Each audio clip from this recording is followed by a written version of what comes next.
औ दिनै आंनि थाखाय मोनसे गोजोनथाव माने दिन मानो होनब्ला आङो राजखान्थि बेलायाव फैनानै दिनै आं नमिनेसन होनो थाखाय आं मोनसे खाबु मोनदों आरो जोंनि हाइकमान्डआ बिथांमोनहा आंनि सायाव बिसास खालामनानै आंनो टिकेटखौबो होदों आरो जों दिनै उदालगुरि डिस्ट्रिक्टनिफ्राय गासैबो दोलोनि मावथिफोर आरो जोंनि बे जोंनि बे उदालगुरि डिस्ट्रिक्टनि 7 जन केन्डिडेटआ एखे लेगेनो जों नमिनेसन दाखिल खालामबाय आरो आंहा मोनसे बिसास दं आंखौ भैरबकुन्द समस्तिनिफ्रायनो आंखौ रायजोफ्रा आंखौ इलेक्सन गेलेनो होदोंमोन बेनिखायनो आं दिनै रायजोनि खाथाराव आं इलेक्सन गेलेनो दिनै आग बारायदों आरो दिनै जों नमिनेसन दाखिल खालामनानै जों दिनै गथायबाय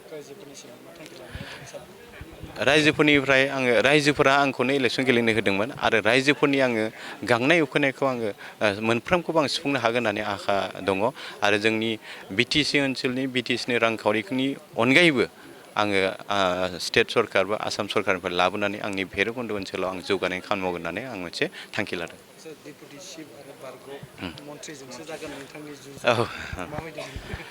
बारग' मन्थ्रिया दिनै 20 बोसोर जोंनि बे उदालगुरियाव समस्तियाव बिथाङा सासन खालामदों आरो दिनै डिपुटि चिफ जोंनि 5 बोसोर सासन खालामबाय बिथांमोननि मावनाय दांनायखौ गासैबो रायजो राजाफ्रा मिथिखायो बेखायनो आं जेबो बुंनो गोनां खोथा गैया मानो होनब्ला आं जाबाय बिथांमोननि मावनो हायै खामानिफोरखौ आं मावनो होननानै थांखि लादों आरो रायजो राजाफोरनि जिखिनि गांनाय उखैनाय बेखौ आं मावफुंना होगोन होननानै सानदों। मैया बारग' मन्थ्रिया बुंबाय थादों नोंथांखौ बिराद माने फैसा गोनां मानसि आरो बे फैसाजोंनो बायगोन होननानै मैया बुंदों आङो माने फैसाजों आं इलेक्सन गेलेनाखै आंजों लोगोसे रायजोफोर दं रायजोफ्रानो आंखौ खावलायनायखाय इलेक्सन गेलेनो होदों बेखायनो आं रायजोफोरनि सायाव आरो मोनसे बिसास दं रायजो राजाफ्रा एबार भैरबकुन्द समस्तियाव पदुम फुल बारगोन होननानै आं आसा दं।